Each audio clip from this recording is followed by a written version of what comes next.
Hi guys, welcome to How to Solve YouTube channel. In today's video, I'm going to show you how you can edit duration of photos on TikTok. Before getting into this video, must subscribe to our YouTube channel and click on the bell icon. First, you need to open our TikTok application. Once you open TikTok, then you need to click on the plus icon in the bottom of screen, and then you need to click on effects, and then you need to select the green screen effect.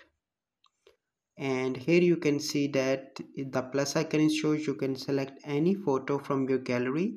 So I'm going to select this photo, and then you need to click on the record button, and you can see I'm recording a sample video.